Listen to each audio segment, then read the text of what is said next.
प्रारंभ करते हैं शिव गीता का 9वां अध्याय। अथ शिव गीता 9वम् अध्यायः। श्री भगवान उवाच देहस्वरूपं वक्ष्यामि शृणुष्व वहितो नृप। मत्तो हि जायते विश्वं मय्यैवैत प्रधार्यते। श्री भगवान बोले, हे राजन, तुम सावधान होकर सुनो। मैं तुम्हें देह का स्वरूप कहता हूँ। यह संसार मुझसे ही उत्पन्न होता है और मुझसे ही धारण किया जाता है। इस संपूर्ण सृष्टि का मूल तत्व एक ही है, जिसे ब्रह्म, ईश्वर आदि कहा जाता है। उसी की यह चेतन शक्ति ही सृष्टि का कारण है तथा इसी से यह सृष्टि चल रही है कि वह ईश्वर मैं ही हूँ। मय्येव वेदमधिष्ठाने लीयते शुक्तिरव्यवत्। अहं तु निर्मलः पूर्णः सच्चिदानंद विग्रह। और जिस प्रकार ब्रह्म निवृत्त होने से रजत सीप में लय हो जाती है, इसी प्रकार यह जगत ज्ञान से मुझ में लय हो जाता है। मैं निर्मल पूर्ण सच्चिदानंद स्वरूप हूँ। ज्ञान होने पर यह संसार मिटता नहीं, बल्कि इसकी सत्य मानने की जो भ्रांति है वह मिट जाती है। सत्य तो एकमात्र ईश्वर ही है, ऐसा ज्ञान हो जाता है। जिस प्रकार सीपी में जो रजत की भ्रांति हो जाती है, रस्सी में सर्प की भ्रांति हो जाती है, वह प्रत्यक्ष दर्शन से ही मिटती है। इससे सीपी और रस्सी मिट नहीं जाती, बल्कि जो भ्रांति थी वह मिट गई। इसी प्रकार ज्ञान हो जाने पर वह सत्यता को मनुष्य जान लेता है कि वह सच्चिदानंद ईश्वर ही सब कुछ है, अन्य सभी मिथ्या है। असंगो निरहंकारः शुद्धं ब्रह्म सनातनम् अनाद्यविद्यायुक्तः सन् जगत्कारणतां व्रजे। मैं संग रहित, अहंकार रहित, शुद्ध सनातन ब्रह्म हूँ। मैं अनादि सिद्ध माया से युक्त होकर जगत का कारण होता हूँ। भगवान शिव अपने ब्रह्म स्वरूप का वर्णन करते हुए कहते हैं कि मैं ही ब्रह्म हूँ, जिसका किसी से कोई संग नहीं है तथा मेरे में अहंकार भी नहीं है कि मैंने सृष्टि बनाई। मैं ही एकमात्र सनातन हूँ। यह प्रकृति मेरी ही माया शक्ति है, जिससे इस सृष्टि की रचना होती है। इस रचना में मेरा कोई कार्य नहीं है, मैं इसमें निर्लिप्त रहता हूँ। अनिर्वाच्य महाविद्या त्रिगुणा परिणामिनी रजसत्वं तमश्चेति त्रिगुणाः परिकीर्तिताः। मेरी माया का वर्णन नहीं हो सकता। उसमें सत्व, रज, तम ये 3 गुण रहते हैं। यह संपूर्ण दृश्य जगत मेरी माया शक्ति का ही विस्तार है। यह माया शक्ति अनिर्वचनीय है, जिसका वर्णन नहीं किया जा सकता। यह 3 गुण वाली है, सत्व, रज व तम। इसके 3 गुण हैं, जिनके परस्पर संयोग से ही इस दृश्य जगत की रचना होती है। न मैं ब्रह्म करता हूँ, न यह मेरा कार्य है। मैं इसमें सदा निर्लिप्त अवस्था में रहता हूँ। सत्वं शुक्लं समादिष्टं सुखज्ञानास्पदं नृणां दुःखास्पदं रक्तवर्णं चंचलं च रजोमतम्। सत्व गुण का शुक्ल वर्ण मनुष्यों को सुख और ज्ञान को देने वाला है और रजोगुण का रक्त वर्ण है, यह चंचल और मनुष्यों को दुख देने वाला है। सत्व गुण का वर्ण शुक्ल है, यही गुण मनुष्यों को सुख, शांति व आनंद देने वाला है। मनुष्य में जो ज्ञान शक्ति है, उसका कारण यह सत्व गुण ही है। रजोगुण मनुष्य को कर्म में प्रवृत्त करता है, यह उस प्रकृति की ही क्रिया शक्ति है।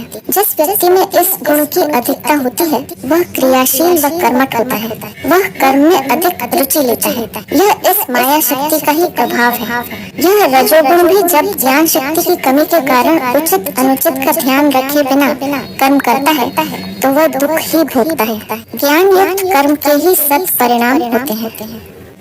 तमः कृष्णं जडं प्रोक्तम् उदासीनं सुखादिषु अतो मम समायोगा शक्तिः स्यात् त्रिगुणात्मिका अधिष्ठाने तु मय्येव भजते विश्वरूपताम् शुक्तौ रजतवक्त्रजौ भुजंगो यद्वदेवतु। तन का कृष्ण वर्ण है, यह जड़ है और सुख दुख से उदासीन रहता है। इसी कारण मेरे सहयोग से वह त्रिगुणात्मक माया मेरे ही अधिष्ठान से इस प्रकार जगत की रचना करके दिखती है। जिस प्रकार अज्ञान शक्ति में रजत और रस्सी में सर्प दिखाई देता है। प्रकृति का तीसरा गुण कम है। यह गुण मनुष्य में जड़ता लाता है। इसके कारण मनुष्य सुख दुख से उदासीन रहता है। वह न सुख प्राप्ति की इच्छा करता है, न दुख निवृत्ति के उपाय खोजता है। कारण कि उसमें ज्ञान शक्ति की, सोचने की, विचारने की व चिंतन करने की शक्ति की कमी होती है। यह 3 गुणों वाली माया शक्ति उस एक चैतन्य शक्ति से ही क्रियाशील होकर कार्य करती है, अन्यथा वह जड़ होने से कोई क्रिया स्वयं नहीं कर सकती। उसकी सभी क्रियाओं का कारण ब्रह्म की ही वह चेतना शक्ति है, जिससे यह जड़ प्रकृति चैतन्य जैसी प्रतीत होने लगती है। इसलिए वह ब्रह्म ही इसका अधिष्ठान है। प्रकृति के बिना मनुष्य नहीं हो सकता तथा यह प्रकृति ब्रह्म के बिना नहीं हो सकती। इसलिए ब्रह्म ही सब कुछ है। ब्रह्म ज्ञान से ही मनुष्य की यह भ्रांति मिट जाती है कि प्रकृति ही सब कुछ है। वह ब्रह्म तथा ईश्वर व जीव भिन्न भिन्न है। इस भ्रांति का मिट जाना ही मोक्ष है। जिस प्रकार प्रत्यक्ष देख लेने पर सीपी में रजत होने की तथा रस्सी में सर्प होने की भ्रांति मिट जाती है, ऐसी ही स्थिति ज्ञानी पुरुष की हो जाती है। अज्ञानी ही भ्रांति में जीता है। ईश्वर, जीव व जगत में एकत्व देखना ही मोक्ष है। आकाशादीनि जायन्ते मत्तो भूतानि मायया तैरात्थमिदं विश्वं देहोऽयं पांच भौतिकः। मुझमें माया के द्वारा आकाश आदि की उत्पत्ति होती है। मुझसे प्रथम आकाश, आकाश से वायु, वायु से अग्नि, अग्नि से जल और जल से पृथ्वी उत्पन्न होती है। इन्हीं पांचों से उत्पन्न हुआ यह सब देह पंचभूतात्मक कहलाता है। शरीर की रचना प्रक्रिया को बताते हुए भगवान शिव कहते हैं कि मैं ही ब्रह्म स्वरूप हूँ, जो सूक्ष्म से भी अति सूक्ष्म हूँ। मेरी यह माया शक्ति प्रकृति भी अति सूक्ष्म है, जो मेरे में अव्यक्त अवस्था में रहती है। इसका प्रथम व्यक्त स्वरूप आकाश है, जिसकी रचना सर्वप्रथम होती है। इसी से वायु की उत्पत्ति होती है, जो आकाश की अपेक्षा अधिक स्थूल है। इसी वायु के घर्षण से अग्नि प्रकट होती है। अग्नि से ही जल व जल से ही पृथ्वी तत्व उत्पन्न होता है। ये सब सूक्ष्म से स्थूल अवस्थाएं मात्र हैं, जो भिन्न भिन्न नहीं बल्कि एक ही माया शक्ति के विभिन्न रूप मात्र हैं। अज्ञानी व्यक्ति इनको भिन्न मान लेता है। मनुष्य का शरीर भी इन पांचों भूत पदार्थों से निर्मित होता है, जो ब्रह्म से भिन्न नहीं बल्कि उसका रूप मात्र है। पितृभ्याम सुतादन्ना षट्कोशं जायते वपुः स्थायवोऽस्थिनि मज्जा च जायन्ते पितृतथा। पिता माता के भक्षण किए अन्न से यह षट्कोशात्मक शरीर उत्पन्न होता है, जिसमें स्नायु, अस्थि और मज्जा पिता के कोश से उत्पन्न होते हैं। मनुष्य का शरीर 6 तत्वों से मिलकर बनता है, जिसमें पिता के वीर्य से स्नायु, अस्थि और मज्जा उत्पन्न होती है तथा पिता का वीर्य उसके द्वारा भक्षण किए हुए अन्न से बनता है। त्वंगमांस शोणितमिति मातृतश्च भवन्ति आवास्यु षड्विधास्तस्य मातृजाः पितृजास्तथा रजसा आत्मजास्तस्य संभूता स्वात्मजास्तथा। त्वचा, मांस और रुधिर यह माता के शोणित से उत्पन्न होते हैं। इसी प्रकार माता और पिता संबंधी षट्कोशात्मक देह में माता से उत्पन्न होने वाले, पिता से उत्पन्न होने वाले, रज से उत्पन्न होने वाले तथा आत्मा से उत्पन्न होने वाले 4 पदार्थ हैं। माता के शोणित से त्वचा, मांस और रुधिर उत्पन्न होता है। इस प्रकार शरीर रचना में माता, पिता, रज तथा आत्मा से ही इस पूरे शरीर की रचना होती है। मृदवः शोणितं मेदो मज्जाप्लीहाय कृतगुदं न्याभित्येवमाद्यास्तु भावा मातृभवा मताः। उसमें रक्त, मेदा, मज्जा, प्लीहा, यकृत, गुदा, हृदय, नाभि इत्यादि मृदु पदार्थ माता से उत्पन्न होते हैं। शरीर रचना में उपरोक्त अंग मृदु होते हैं, जो माता से उत्पन्न होते हैं। श्मश्रुलोमकचस्नायु शिरोधमनयो नखाः दशनाः शुक्रमित्याद्या स्थिराः पित्रे समुद्भवाः। श्मश्रु यानी दाढ़ी मूछ, लोम केश स्नायु शिरा धमनी नाड़ी नख दंत वीर्य आदि स्थिर पदार्थ पिता के संबंध से उत्पन्न होते हैं। कहे गए ये सभी अंग व पदार्थ पिता के संबंध से उत्पन्न होते हैं। इस प्रकार शरीर रचना में माता पिता दोनों का ही योगदान रहता है। दो तत्वों से मिलने से ही तीसरे की उत्पत्ति होती है। शरीरोपचितिर्वर्णो वृद्धिर्बलं स्थितिः अलोलुपत्वमुत्साह इत्यादि रजसं विदुः। पुष्टता वर्ण तृप्ति बल अवयवों की दृढ़ता अलोलुपता उत्साह इत्यादि रज से उत्पन्न होते हैं। पुरुष में उपर्युक्त गुण स्त्री रज से ही उत्पन्न होते हैं। माता पिता से केवल इस भौतिक शरीर की ही रचना नहीं होती, बल्कि उसके कई गुण भी उसमें माता पिता से आते हैं, जो उनका बीज होता है। वनस्पति का विकास भी अपने बीज के गुणों के अनुसार ही होता है। वैसा ही रूप रंग स्वाद आकृति सभी बीज में सूक्ष्म रूप में रहते हैं, जो वातावरण पाकर विकसित होते हैं। नया बाहर से कुछ भी नहीं आता। इच्छा द्वेष सुखम दुख धर्माधर्मे च भावना प्रयत्नो ज्ञानमायुश्च इंद्रियाणि यवमात्मजाः। इच्छा द्वेष सुख दुख धर्म अधर्म भावना प्रयत्न ज्ञान आयुष्य इंद्रिय इत्यादि यह आत्मा यानी आत्मा से उत्पन्न हुए कहलाते हैं। शरीर की रचना प्रक्रिया अत्यंत ही जटिल है। इसका कुंभकार द्वारा घट निर्माण के जैसा निर्माण नहीं है कि केवल स्त्री पुरुष के संयोग मात्र से इसकी रचना हो गई हो। इसके निर्माण में कई तत्वों का योगदान रहता है। भौतिक अंगों की रचना तो माता पिता के रज और वीर्य से हो जाती है, किंतु उसमें उपर्युक्त गुण आत्मा से आते हैं। यहाँ आत्मा का अर्थ उस जीवात्मा से है जो अपने कर्म अनुसार भिन्न भिन्न शरीरों में अलग से प्रवेश करती है। उसके उपर्युक्त गुण ही उस जीव में उत्पन्न होते हैं। इसलिए इन गुणों के कारण उस बालक का व्यक्तित्व माता पिता से भिन्न स्वभाव वाला बनता है। ज्ञानेन्द्रियाणि श्रवणं स्पर्शनं दर्शनं तथा रसनं घ्राणमित्याहुः पंच तेषां तु गोचराः। श्रोत्र त्वचा चक्षु जीवा और घ्राण ये 5 ज्ञानेंद्रियां कहलाते हैं। ज्ञान आत्मा का विषय है जो ईश्वर की चेतना शक्ति है। जड़ प्रकृति में ज्ञान का अभाव होता है जिससे वे किसी वस्तु को जान नहीं सकते। भौतिक पदार्थ 5 हैं, आकाश वायु अग्नि जल और पृथ्वी। इन पांचों के 5 गुण हैं। आकाश का शब्द, वायु का स्पर्श, अग्नि का रूप, जल का रस तथा पृथ्वी का गंध। इन पांचों के ज्ञान के लिए उस आत्म चेतना से 5 ज्ञानेंद्रियों का विकास हुआ। ये पांचों इन पांचों का ज्ञान प्राप्त करती हैं। शब्द के ज्ञान के लिए कान, स्पर्श के ज्ञान के लिए त्वचा, रूप के ज्ञान के लिए आँख, रस के ज्ञान के लिए जीवा तथा गंध के ज्ञान के लिए नासिका का विकास हुआ। ये पांचों एक एक का ज्ञान प्राप्त करती हैं तथा मन ही इनके पूर्ण स्वरूप को जानने वाला है। ये इंद्रियां कारण हैं जिनके माध्यम से ज्ञान उस मन को ही होता है। ये द्वार मात्र हैं। ये इंद्रियां भी चेतना शक्ति से ही ज्ञान प्राप्त करती हैं।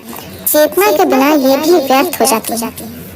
शब्द स्पर्श तथा रूपम रसो गंध इति क्रमात् वाक्करांघ्रि गुदोपस्था याहुः कर्मेन्द्रियाणि। क्रम से ही शब्द स्पर्श रूप रस गंध यह 5 इनके विषय हैं। वाणी हाथ पैर गुदा और उपस्थ यानी लिंग यह 5 कर्म इंद्रियां हैं। केवल ज्ञान से सृष्टि की न तो रचना हो सकती है और न इसका विस्तार ही हो सकता है। ईश्वर ने सर्वप्रथम मानस पुत्र उत्पन्न किए जो केवल ज्ञानी थे। इनसे सृष्टि का विस्तार नहीं हुआ, जिससे बाद में उसने काम सृष्टि उत्पन्न की। इसी से सृष्टि का विस्तार होता चला गया। कामना के कारण ही कर्मों का आविर्भाव हुआ। ये कर्म भी 5 प्रकार के होते हैं जिससे सृष्टि चक्र निरंतर चलता रहता है। इनके लिए 5 कर्म इंद्रियों का विकास इसी आत्म चेतना से हुआ। ये कर्म इंद्रियां हैं, बोलने के लिए वाणी, ग्रहण करने के लिए हाथ, चलने के लिए पाँव, मल विसर्जन के लिए गुदा तथा सृष्टि विस्तार एवं आनंद प्राप्ति के लिए लिंग का विकास हुआ। ये पांचों कर्म इंद्रियां हैं। ईश्वर स्वयं आनंद स्वरूप है। संभोग में जो आनंद की अनुभूति होती है वह ईश्वरीय चेतना के कारण ही होती है। अन्य किसी इंद्रियों को आनंद की अनुभूति नहीं हो सकती। वचनादान गमना विसर्गरतयः क्रमात् कर्मेन्द्रियाणां जानीया नश्चैवोभयात्मकम् क्रियास्तेषां मनोबुद्धि अहंकारस्ततः परम् अंतःकरणमित्याहुः चित्तं चेति चतुष्टयम्। बोलना, लेना देना, चलना, मल विसर्जन और रति, यह क्रम से पांचों इंद्रियों के 5 कार्य हैं। और मन, बुद्धि, अहंकार और चित्त, यह अंतःकरण है। पांचों ज्ञान इंद्रियां ज्ञान प्राप्त करती हैं तथा पांचों कर्म इंद्रियां अपना अपना कार्य करती हैं। इन दोनों का कार्य मन के द्वारा ही होता है। मन की इच्छा के विपरीत ये कोई भी कार्य नहीं कर सकती। अतः ज्ञान और कर्म दोनों मन की इच्छा अनुसार ही होते हैं। इनके अतिरिक्त मन, बुद्धि, चित्त और अहंकार अंतःकरण है जो सभी ज्ञान व कर्म करने के प्रेरक है। सुखम दुःखम च विषयौ विज्ञेयौ मनसः क्रियाः स्मृति भीति विकल्पाद्या बुद्धिस्या निश्चयात्मिका। सुख और दुख मन का विषय है। स्मृति, भय, विकल्प इत्यादि मन के कर्म है और जो निश्चय करती है उसी को बुद्धि कहते हैं। और अहम, यह जो अहंकारात्मक मन की वृत्ति है इसे ही चित्त कहते हैं। सुख दुख की अनुभूति मन को होती है, आत्मा को इसका अनुभव नहीं होता। इसी प्रकार स्मृति, भय, संकल्प, विकल्प आदि मन के कर्म है। मन में ही कई प्रकार के संकल्प विकल्प उठते हैं। क्या करना चाहिए और क्या नहीं करना चाहिए इसका निश्चय करने वाली शक्ति को बुद्धि कहा जाता है। यह मन ईश्वर अथवा आत्मा के ज्ञान के अभाव में अपना स्वतंत्र रूप मानने लग जाता है, जिससे इसमें नए भाव पैदा हो जाता है। इस नए भाव के कारण ही वह कर्म में प्रवृत्त होता है तथा मैं करता हूँ ऐसा मानने लग जाता है। इसी को अहंकार कहते हैं। यही मन की वृत्ति है जो उसका अज्ञान है। इसी को चित्त कहा जाता है। इस चित्त के कारण ही वह स्वयं को ईश्वर से भिन्न मानने लगता है। अहं ममेत्य अहंकार चित्तं चेतयते यतः सत्वाख्यं अंतःकरणं गुणभेदास्त्रिधा मतम् सत्वं रजतम् इति गुणाः सत्त्वात्तु सात्विकाः आस्तिक्य शुद्धि धर्मै कमति प्रभृतयो मताः रजसो राजसा भावाः काम क्रोध मदादयः। यह अंतःकरण भी सतो गुण आदि के भेद से 3 प्रकार का है। सत्व, रज, तम, यह 3 गुण है। जब सतो गुण प्रधान होता है तब आस्तिक्य, बुद्धि, स्वच्छता, धर्म, रुचि इत्यादि सात्विक धर्म प्राप्त होते हैं। और जब रजोगुण प्रधान होता है तो काम, क्रोध, मद इत्यादि होते हैं। प्रकृति में 3 गुण है, सत्व, रज और तम। यह अंतःकरण भी प्रकृति का जब आत्म चेतना से संयोग होता है तो निर्मित होता है। प्रकृति से निर्मित होने के कारण यह तीनों गुण वाला होता है। जब इस चित्त में सत्व गुण की प्रधानता होती है तो वह आस्तिक होता है। ईश्वर में उसका दृढ़ निश्चय होता है। वह ईश्वर प्राप्ति की इच्छा करने लगता है। उसकी बुद्धि निर्मल होती है तथा धर्म में उसकी स्वाभाविक प्रवृत्ति होती है। यदि उसमें रजोगुण की प्रधानता होती है तो उसमें काम, क्रोध, लोभ, मोह, मद, मात्सर्य आदि प्रकट होते हैं। यह सब प्रकृति के गुणों का ही प्रभाव है। निद्रालस्य प्रमादादि वंचनाद्यास्तु तामसाः प्रसन्नेन्द्रियातारोग्या आलस्य आलस्याद्यास्तु सत्त्वजाः। तमोगुण की प्रधानता में निद्रा, आलस्य, प्रमाद, वंचना होती है। इंद्रियों की प्रसन्नता, आरोग्य, आलस्य का न होना, ये गुण सत्व से उत्पन्न होते हैं। प्रत्येक व्यक्ति में तीनों ही प्रकार के गुण रहते हैं, जिनमें जिस गुण की प्रधानता होती है वैसे ही उसका स्वभाव बन जाता है। सत्व गुण की अधिकता से वह स्वस्थ, निरोग रहता है तथा सदा प्रसन्न रहता है। देहो मात्रात्मकस्तस्मात् दादते तद्गुणानि भान्। शब्दश्रोत्रं मुखरता वैचित्र्यं सूक्ष्मता धृतिः। बलं च गगनाद्वायो स्पर्श च स्पर्शनेन्द्रियम्। उक्षेपणं पक्षेपा कुञ्चने गमनं तथा। प्रसारणमिति मानि पञ्चकर्माणि रक्षता। प्राणापानौ तथा व्याना समानो दान संज्ञकान्। इन 5 महाभूतों की तन मात्रा से उत्पन्न हुआ यह देह उनके गुणों को धारण करता है। आकाश का गुण शब्द है, जिससे श्रोत्र इंद्रिय, वाणी कुशलता, लघुता, धैर्य और बल उत्पन्न होते हैं। वायु से स्पर्श इंद्रिय, त्वचा, स्पर्श सुख, ऊपर फेंकना, नीचे फेंकना, सिकोड़ना, फैलना, चलना, ये वायु से उत्पन्न 5 कर्म होते हैं। प्राण, अपान, व्यान, समान, उदान, यह 5 प्राण है। मनुष्य का शरीर 5 महाभूतों पृथ्वी, जल, अग्नि, वायु और आकाश से निर्मित है, जिससे उस शरीर में इन 5 के गुण विद्यमान रहते हैं। शरीर में जो आकाश तत्व है वह आकाश के गुणों को धारण करता है। आकाश का गुण शब्द है, जिससे शरीर में श्रोत्र इंद्रिय, वाणी कुशलता, लघुता, धैर्य और बल उत्पन्न होते हैं। दूसरा तत्व वायु है। वायु का गुण स्पर्श है, जिससे त्वचा में स्पर्श गुण आता है। यह वायु क्रिया शक्ति है, जिससे सभी क्रियाएं होती हैं, जैसे ऊपर फेंकना, नीचे गिरना, सिकोड़ना, फैलाना, चलना आदि क्रियाएं इस वायु के कारण होती हैं। यह प्राण वायु शरीर में 5 स्थानों पर कार्य करती है, जिससे इन्हें 5 प्रकार का कहा गया है। प्राण, अपान, व्यान, समान और उदान। यह शरीर में भिन्न भिन्न कार्य करती हैं।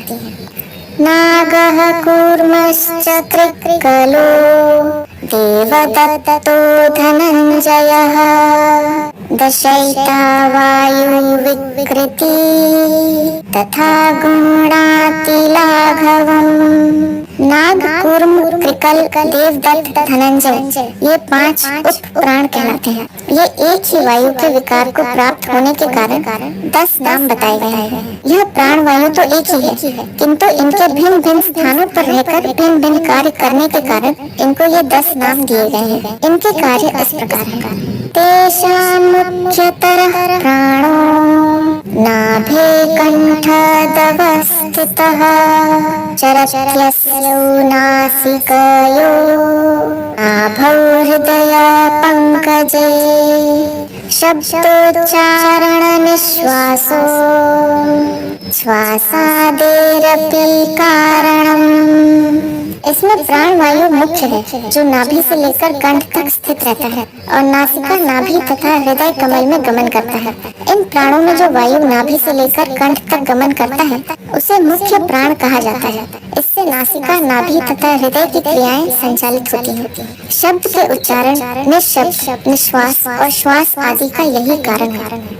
अपानस्तु गुदे मेढ्रे कटिजङ्घोदरेष्वपि नाभि कण्ठे वंक्षण्यो रुरुजानुषु तिष्ठति तस्य मूत्रपुरीषादि विसर्गः कर्म कीर्तितम्। कुदा, लिंग, कटी, जंघा, उदर, नाभि, कंठ, अंडकोश, जोड़ों की संधि और जंघाओं में उपान वायु रहता है। उसका कार्य मल मूत्र का विसर्जन करना है। दूसरी वायु अपान वायु कहलाती है, जो कटी के निम्न भाग में रहती है।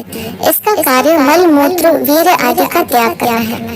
व्यानोक्षी श्रोत्र गुल्फेषु जिह्वाघ्राणेषु तिष्ठति प्राणायाम धृतित्याग ग्रहणाद्यस्य कर्म च।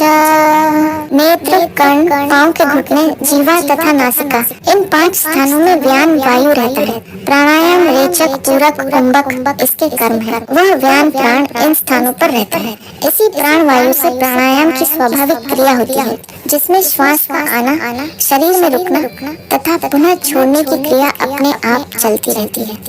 समानो व्याप्य निखिलम शरीरम वहनिना सह द्विसप्तति सहस्रेषु नाडीरंध्रेषु संचरन्। समान वायु सब शरीर में व्याप्त होकर जठराग्नि के सहित 72,000 नाड़ियों के रंध्र में संचार करता है। यह समान प्राण वायु शरीर में सर्वत्र व्याप्त रहता है, जिससे शरीर के सभी अंग अपना अपना कार्य करते रहते हैं। यह प्राण शक्ति ही ईश्वर की क्रिया शक्ति है, जो जड़ में चेतना का संचार करती है। आत्म चेतना इसी के माध्यम से शरीर को क्रियाशील बनाती है। इसी शक्ति के कारण जड़ भी चेतना जैसा प्रतीत होने लगता है। भुक्त पीतरसान् सम्य गानायन् देह पुष्टिकृत् उदानः पादयोरास्ते हस्तयोरंग संशिधु। भोजन किए और पिए हुए संपूर्ण रसों द्वारा देह की पुष्टि के निमित्त चरण, हाथ और अंग की संधियों में उदान वायु रहता है।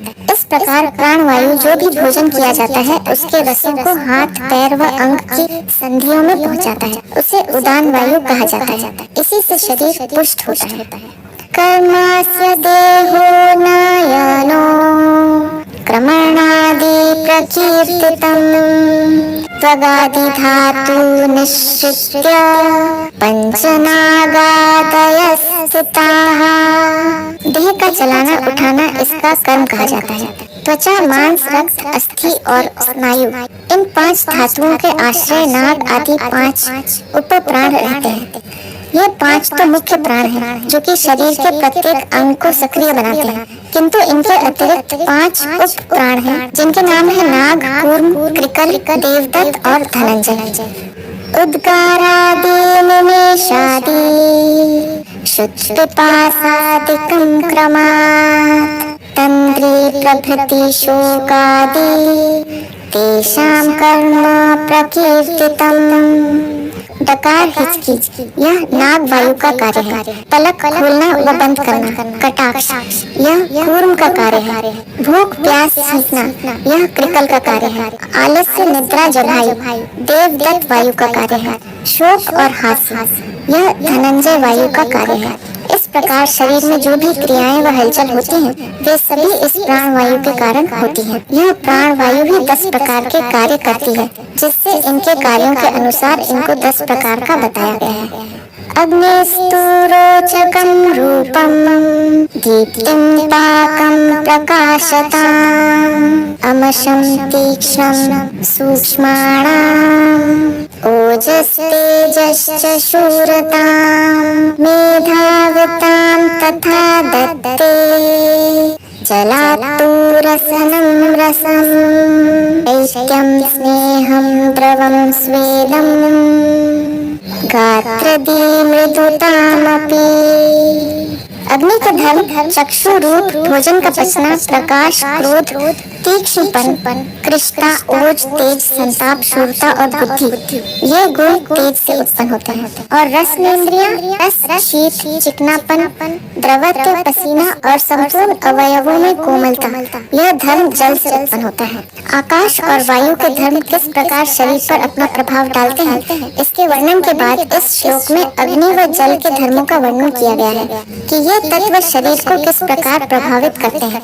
अग्नि का धर्म है उष्णता, इसी से चक्षु इंद्रिय द्वारा वस्तुएं दिखाई देती हैं, जिससे रूपों का ज्ञान होता है। भोजन का पाचन इसी अग्नि तत्व के कारण होता है, जिसे जठराग्नि कहते हैं। प्रकाश का कारण भी यही अग्नि है। इस अग्नि तत्व की वृद्धि से ही मनुष्य में क्रोध आता है। तीक्ष्णता व कृशता इसी की वृद्धि व कमी से आती है। इसी प्रकार शरीर में ओज, तेज, संताप, शूरता व बुद्धि आदि भी अग्नि तत्व के गुण हैं। शरीर में चौथा तत्व जल है। शरीर में इसी जल तत्व से ये गुण आते हैं। जीवा इस जल तत्व के रस गुण को ग्रहण करती है, जिससे इसको इसके गुणों का अनुभव होता है। ये गुण है रस, शीत, उष्ण का ज्ञान, चिकनापन, द्रवत्व का ज्ञान होता है, पसीना आना, संपूर्ण अंगों को कोमल बनाने आदि धर्म शरीर में जल से प्राप्त होते हैं। भूमि घ्राणेन्द्रियं गंधम स्थैर्यं धैर्यं च गौरवम् त्वक्स्मिन्मांसमेदोस्थि मज्जा शुक्राणि धातवः।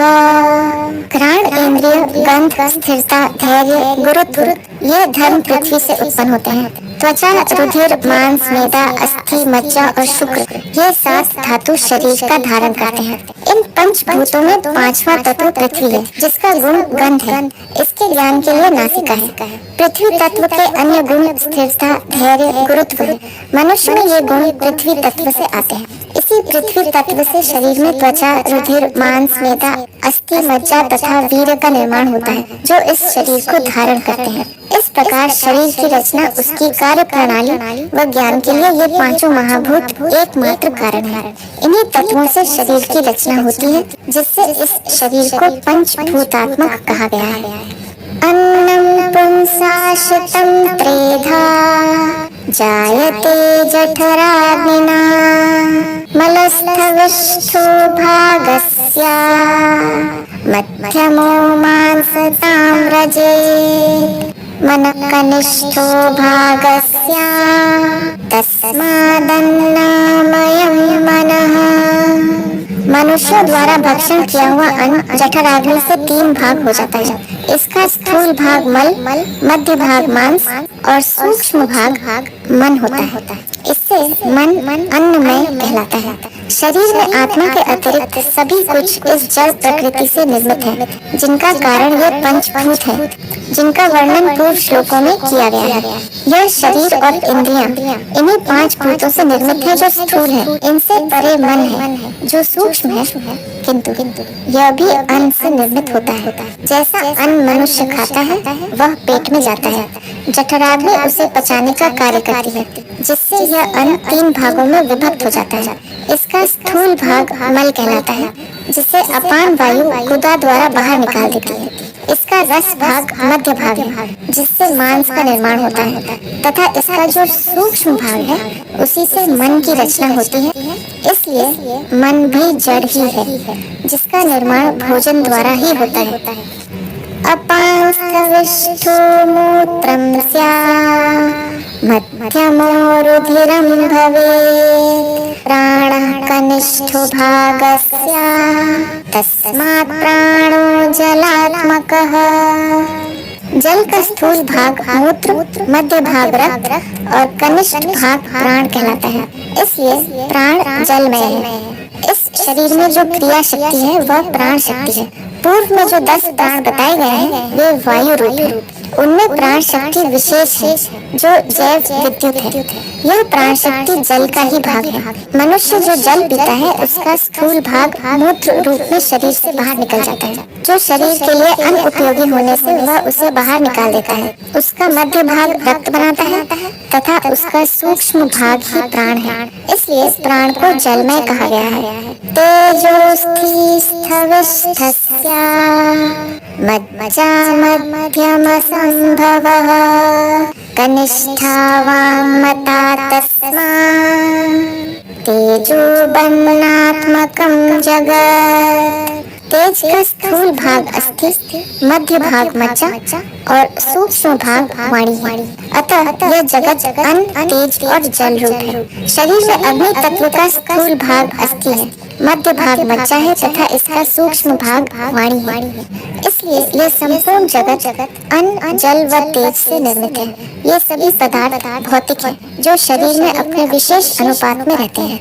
लोहिता जायते मांसम मेदो मांस समुद्भवम् मेदसोऽस्थीनि जायन्ते मज्जा चास्ति समुद्भवा।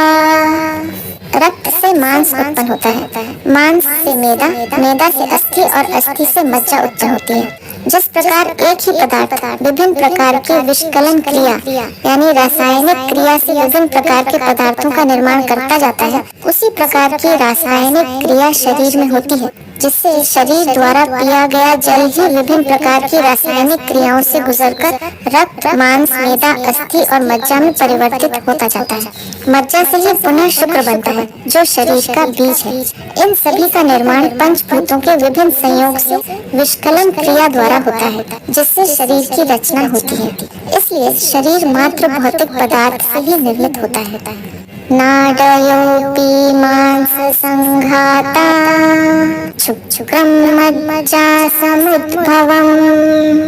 मांस से ही नाड़ी उत्पन्न होती है और मज्जा से वीर्य उत्पन्न होता है। यह क्रिया किसी कवि की कल्पना जैसी नहीं है, बल्कि एक वैज्ञानिक प्रक्रिया है, जिसका ज्ञानियों ने विश्लेषण करके जाना है। वात पित्त कफाश्चात्र धातवः परिकीर्तताः दशांजलि जलम ज्ञेयम् रसस्यांजलयो नव। वात, पित्त, कफ ये तीन धातु शरीर में रहते हैं। शरीर में 10 अंजलि प्रमाण जल रहता है और 9 अंजलि रस अर्थात अन्न रहता है। मनुष्य शरीर में ये सभी तत्व अपने विभिन्न अनुपात में ही रहते हैं। इनके अनुपात में जब कमी बेसी हो जाती है तो शरीर में विकृति आती है, जिससे कई प्रकार के रोग उत्पन्न होते हैं, जिनका दवाओं द्वारा फिर संतुलन बिठाया जाता है। रक्तस्याष्टौ पुरीशस्य सप्तस्य श्लेष्मणश्च षट् पित्तस्य पञ्चचत्वारो मूत्रस्याञ्जलयस्त्रयः। रक्त 8 अंजलि, विष्ठा 7 अंजलि, कफ 6 अंजलि, पित्त 5 अंजलि और मूत्र 4 अंजलि रहता है। ये सभी पदार्थ शरीर में इसी अनुपात में रहते हैं, तभी शरीर स्वस्थ रहता है। वसायामेदसो द्वौ तु मज्जात्वञ्जलि सम्मिता अधाञ्जलिस्ततः शुक्रं तदेव बलमुच्यते। वसा यानी चर्बी 3 अंजलि, मेदा 2 अंजलि, मज्जा 1 अंजलि और वीर्य आधी अंजलि रहता है। इसी को बल कहते हैं। इस प्रकार शरीर में सर्वाधिक मात्रा जल की रहती है, इसलिए जल को ही जीवन कहा गया है। शेष भाग कम होते जाते हैं, वह वीर्य भाग सबसे कम मात्रा में रहता है। यह वीर्य ही शरीर का बल है, जो पुनः नए शरीर की रचना करने में सक्षम है। अस्थानां शरीर संख्यास्या षष्टियुक्तं शतत्रयम् जलजानि कपालानि रुचकास्तरणानि च नलकानीति तान्याहुः पंचधास्थीनि सूर्यः। शरीर में स्थित 360 अस्थियां होती हैं, जो शंख, कपाल, रुचक, आस्तरण और नवक से 5 प्रकार की होती हैं। द्वेषते तस्ति संधीनां स्यातां तत्र दशोत्तरे रौरवाः प्रसरास्कन्दा सेचनास्यूरुलूखलाः समुद्गा मंडला शंखा वर्तावामनकुण्डलाः इत्यष्टधा समुत्तिष्ठाः शरीरेष्वस्थि संधयः। शरीर में 210 अस्थियों की संधि है। उनको रौरव, प्रसर, स्कंदन, उलूखल, समुद्ग, मंडक, शंखावृत और वाया संदूडक यह 8 भेद अस्थियों की संधि के हैं। शरीर रचना में कुल 360 अस्थियां हैं, जिनमें 210 अस्थियों के जोड़ हैं, जो भिन्न भिन्न प्रकार के हैं, जिनके कुल 8 भेद हैं। इन्हीं जोड़ों के कारण शरीर को आवश्यकता अनुसार मोड़ा जा सकता है। सार्धकोटित्रयं रोमणाम् स्म शुक्रे शास्त्री लक्षकाः देहस्वरूपमेवं ते प्रोक्तं दशरथ आत्मज तस्मादसारो नास्तेव पदार्थे भुवनत्रये। 3.5 करोड़ शरीर पर रोम है और दाढ़ी के बाल 3 लाख है। हे दशरथ कुमार, इस प्रकार यह देह का स्वरूप तुम्हारे प्रति वर्णन किया। इस देह के समान निस्सार पदार्थ दूसरा त्रिलोकी में कोई नहीं है। भगवान शिव श्री रामचंद्र जी से कहते हैं कि इस शरीर की रचना किसी कलाकार ने कितनी बारीकी से, बड़ी सूझबूझ व श्रम से की है। एक शुक्राणु के छोटे से बीज में से कितनी विचित्र रचना की है, यह बड़ी ही अद्भुत बात है। क्या कोई मनुष्य इस प्रकार की रचना कर सकता है? किंतु यह शरीर इन भौतिक पदार्थों की ही रचना है, जिसमें चेतनता नहीं है, इसलिए यह निस्सार है। इसमें जब तक आत्मा न हो तब तक इस शरीर का कोई मूल्य नहीं है। इस शरीर को जीवंत बनाने वाली आत्मा है, जिसके बिना शरीर व्यर्थ ही है। महत्व केवल आत्मा का है, अतः उसी को जानने की इच्छा करनी चाहिए। देहेऽस्मिन् निभामाने नामहुपाय बुद्धयः अहंकारेण पापेन क्रियन्ते हन्त साम्प्रतम् तस्मादेतस्वरूपं तु विबोध्यं मुमुक्षुभिः। इस देह को प्राप्त होकर पाप बुद्धि पुरुष महा अभिमान करते हैं और अहंकार रूप पाप से मुख्यानंद मोक्ष का कुछ भी उपाय नहीं करते। यह महाशोक की बात है।